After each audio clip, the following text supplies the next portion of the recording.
বিরতির পর আবারও ফিরে এলাম আজকে 21শে আলোকিত সন্ধ্যার অতিথি সমাজকর্মী মোহাম্মদ আব্দুল আলিম লদিকে সাথে নিয়ে। দর্শক, অতিথির সাথে আপনারা সরাসরি ফোনে কথা বলতে পারেন 81951 এই নাম্বারে। আসুন আবার কথা বলি অতিথির সাথে। লদি ভাই, আমরা আপনার সাথে কথা বলবো, কিন্তু দর্শক আছেন ফোনে আপনার সাথে কথা বলার জন্য, ফোনটা নিয়ে আসি। প্রিয় দর্শক, নাম বলে কথা বলুন অতিথির সাথে। আসসালামু আলাইকুম। ওয়ালাইকুম সালাম। আমি ইয়ামিন চৌধুরী ইমাম বলছি, বন্দরনগরী চট্টগ্রাম থেকে। আমি লদি স্যারের সঙ্গে কথা বলতে চাই। আসসালামু আলাইকুম স্যার। জি ভাই বলেন। তো আমি স্যারের কাছে জানতে চাচ্ছি, এই যে আপনি যে মহৎ কাজগুলো করছেন, তো আমরা অনেকেই মনে করে থাকি যে আমাদের দেশের মসজিদের ইমাম সাহেব বা মাদ্রাসার আলেম যারা আছেন তাদেরকে যদি এই বিষয়ে উদ্বুদ্ধ করা হয় তাহলে সমাজের জিনিসগুলো অনেকখানি ছড়িয়ে যাবে। তো এক্ষেত্রে আপনি তাদেরকে নিয়ে কোনো কাজ করার পরিকল্পনা করছেন কিনা, যাতে তাদের মাধ্যমে জিনিসগুলো ছড়িয়ে যায়? আর তাছাড়া আপনি যে কাজগুলো করছেন এই কাজগুলো রেডিও, টেলিভিশন, পত্র পত্রিকা বা ফেসবুকে ছড়িয়ে দিয়ে সারা দেশে যাতে সবাই জানতে পারে, সেরকম কোনো ব্যবস্থা বা কার্যক্রম আপনি নিচ্ছেন কিনা? যদি জানান, জানালে খুশি হবে। ধন্যবাদ। অসংখ্য ধন্যবাদ আপনাকেও চমৎকার প্রশ্নের জন্য। আচ্ছা, আমরা উত্তর নেব। আরেকজন দর্শক আছেন সাথে, ফোনটা নিয়ে আসি। দর্শক, নাম বলে কথা বলুন অতিথির সাথে। হ্যালো আপু, রনি বলছি বগুড়া থেকে। জি ভাইয়া বলুন। ভাইয়ার সাথে একটু কথা বলি। আসসালামু আলাইকুম ভাইয়া। জি ওয়ালাইকুম আসসালাম। কেমন আছেন? জি ভালো। আপনাকে অনেক ভালোবাসা জানাচ্ছি যে একটা কথা না বললেই নয়, যে শুধু জাতীয় পতাকা, লাল সবুজের পতাকা পিঠে বেঁধে ধরলাম, দেন দেখে ভালোবাসতাম, এইটা না। মানে আপনার মতো মানুষ দেখে আমার খুব ভালো লেগেছে যে নীরবে নিভৃতে কিভাবে দেশের জন্য কাজ করা যায়, দেশের মানুষের জন্য কাজ করা যায়। তো অনেক ইন্সপায়ার হলাম আপনাকে দেখে। আর আপনাকে একটাই প্রশ্ন করব যে এতদিন মানে এই যে এতগুলা গাছের সব কালেকশন আপনার কাছে, টোটাল কত বছর লেগেছে এটা একটু জানাবেন। অনেক ধন্যবাদ আপনাকে। এই যে গাছগুলো সংরক্ষণ করছেন, আপনি পরিচর্যা করছেন, কত বছর ধরে করছেন? আমি তো আসলে 93 সাল থেকে মানে মোটামুটি আমি এগুলা সংগ্রহ করা শুরু করছি আর কি। প্রথম যখন লাগছে তখন থেকে মাথাতে আসছে যে এটা নিয়ে আমি একটা কিছু করতে হবে আর কি। আচ্ছা, 93 থেকে আজ 21 বছর, 20-21 বছর। আমাদের বয়স তো আর এত বেশি নয়, ধরেন 38। মানে একদম ছেলেবেলা থেকে সেই শখটা ছিল, তারপর আস্তে আস্তে যখন আপনি সেই ধরনের কাজে উদ্যোগী হলেন, তারপরে কালেকশন গুলো আপনি করতে থাকলেন। আর আমাদের আরেকজন দর্শক উনি জিজ্ঞেস করছিলেন যে মসজিদ, আসলে প্রাতিষ্ঠানিক ভাবে আসলে কিরকম কাজ করা যায়। বিভিন্ন স্কুল কলেজ আপনি যেভাবে দায়িত্বপ্রাপ্ত যারা আছেন উনি যেভাবে বলছেন, আসলে এইভাবে এখনো চিন্তা আসেনি। উনারা আসেন অনেক স্কুল কলেজ মসজিদ মাদ্রাসা থেকে আসেন, উনারা এসে বলবেন যে আমাকে ওই গাছগুলা যদি আপনি লাগিয়ে দেন। তো আমি মনে করলাম উনার এই প্রশ্ন অন্যভাবে চলে যাচ্ছে আর কি। আমি উনাদেরকে কয়েকটা গাছ কিনে অথবা আমার ওখান থেকে যেগুলো ওনারা বললেন ওখান থেকে দিয়ে দেন, আমি ওখান থেকে দিয়ে দিলাম।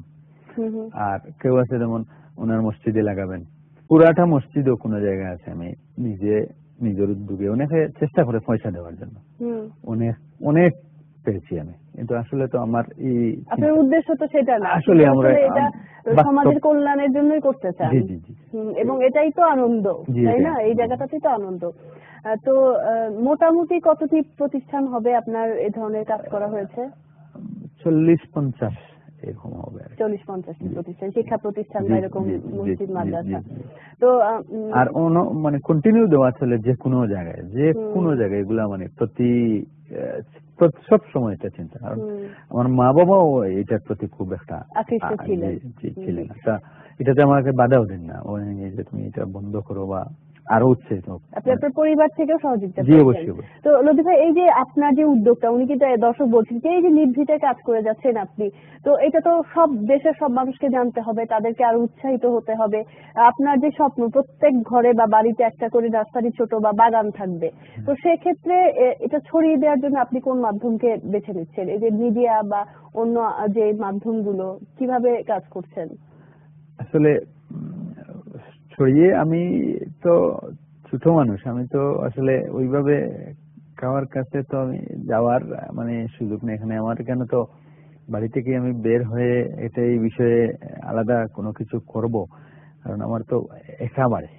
আমার বাসায় শুধু 3টা ছোট বাচ্চা, বললাম না আর আমার ফ্যামিলি এই আর কি। তখন দেখা যায় আমি আর কি এরকমের উদ্যোগও আর কি যাওয়ার ওইলে তো আমি আসলে বাড়ি ফেলাই কিভাবে। হ্যাঁ, মানে ওই যে ওইভাবে যে বিভিন্ন জায়গায় যে সেভাবে কমিউনিকেট করা, সেটা না হলেও দেখা যায় এই যে আপনি কাজ শুরু করেছেন, একজনের কাছ থেকে শুনে কিন্তু আরেকজন উৎসাহিত হচ্ছে, সেভাবে কিন্তু আসলে আলটিমেটলি জিনিসটা ছড়িয়ে যাচ্ছে। যেমন আজকে আমাদের প্রোগ্রামে আপনি আছেন, অনেকেই কিন্তু জানছেন বিষয়টা, অনেকেই কিন্তু উৎসাহিত হচ্ছেন। তো এই যে যারা আসছেন আপনার কাছে সহযোগিতার জন্য, একটা গাছ রোপণ করা, সেটা তো আসলে প্রপার টেক কেয়ার দরকার, বা বৃক্ষ প্রপারলি রোপণ করার একটা বিষয় থাকে, যে গাছ লাগালেই হলো না, সেটা ঠিক মতো না লাগালে মরে যাবে। এই বিষয়গুলো আপনি কিভাবে নিজে কিভাবে ইনফরমেশন গুলো নিচ্ছেন এবং অন্যদেরকে কিভাবে দিচ্ছেন? আসলে গাছ লাগানোর আগে অনেক কিছু অনেকে করেন আর কি, কৃষি বিভাগেও দেখছি। আসলে সার বা কীটনাশক এই সমস্ত জিনিস আমি আসলে একেবারে মানে এগুলাতে নাই। আমার সহজভাবে একটা চারা আমি মাটিতে দিলাম, সহজভাবে দেখা যায় ওটা হচ্ছে। আমি এটা নিয়ে অত বেশি বাবা লাগতেছে না, অত বেশি ঔষধ মারা লাগছে না, অত বেশি এটারে সার আমি কোনোদিনও দিছি না। মানে এটা হলো বাস্তব সত্য আর কি।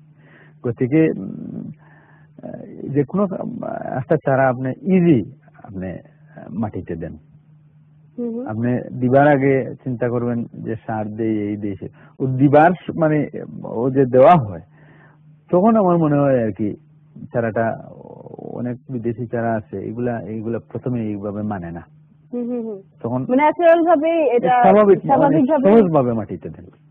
আমরা বলি না সহজ সরল বা সহজ, ওইভাবে আমি চলছি। এবং আপনি যারা আছেন তাদেরকেও সেভাবেই সেইভাবে আমি, এবং বিভিন্ন স্কুল থেকে ছাত্রছাত্রী বিভিন্ন প্রতিষ্ঠান থেকে নিয়ে আমি ওনাদেরকে সহজভাবে ওই মানে ওই যেটা পদ্ধতিটাই আপনি জানেন। আমি আর আসলে অন্য কিছু আমি জানি না বা অন্য কিছু জানার যাইও না, প্রাকৃতিক ভাবে যেভাবে হচ্ছে।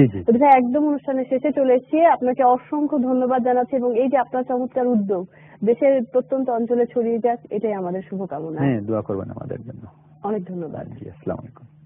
প্রিয় দর্শক, একুশে আলোকিত সন্ধ্যার আজকের আয়োজন এ পর্যন্ত। আবার দেখা হবে নতুন কোনো আলোকিত মানুষকে সাথে নিয়ে। সে পর্যন্ত দেখতে থাকুন একুশে সকল আয়োজন।